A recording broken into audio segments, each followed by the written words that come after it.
चला तर मंडळी, आज आपण बनवणार आहोत छान अशी काळ्या रस्स्याची वांग्याची भाजी। त्यासाठी लागणारे साहित्य आहे हरभऱ्याची डाळ, खोबरं, कढीपत्त्याची पानं, कोथिंबीर, हिरवी मिरची, धणे आणि थोडेसे खडे मसाले आणि चांगला छान भाजलेला कांदा। त्यानंतर आपण वांगे कट करून घेणार आहोत।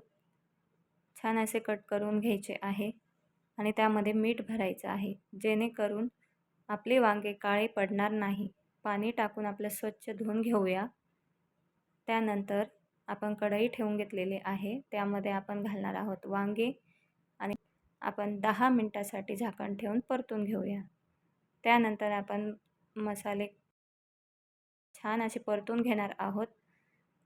डाळ जास्त भाजू द्यायची नाही, जास्त काळी झाली तर आपली भाजी ना पूर्ण अशी कडसर लागते, त्यामुळे थोडेसे ब्राऊन होईपर्यंतच परतवायची।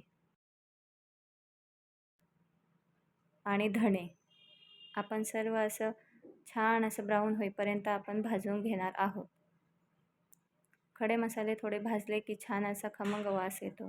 त्यानंतर आपण खोबरं भाजून घेणार आहोत आणि जो भाजलेला कांदा होता तो घातला, 2-4 कढीपत्त्याची पाने, थोडीशी कोथिंबीर आणि जे फ्राय केलेले वांगे आहे ते आपण आता काढून घेऊया। त्यानंतर ते छान शिजले आहे की नाही हे बघून घेऊ।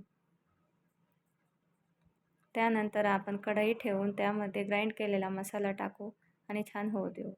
त्यामध्ये हळद, थोडी अंबारी मसाला घालूया आणि छान असा परतून घेणार आहोत। मस्त अशी कोथिंबीर घालू, 2-4 कढीपत्त्याची पानं आणि त्यात जे फ्राय केलेले होते ते वांगे घालूया।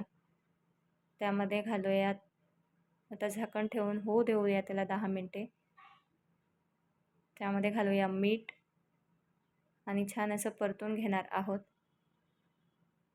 त्यात घालूया पाणी आणि याला 10 मिनिटे असे उकळी येईपर्यंत आपण झाकण ठेवून छान असं होऊ देऊया।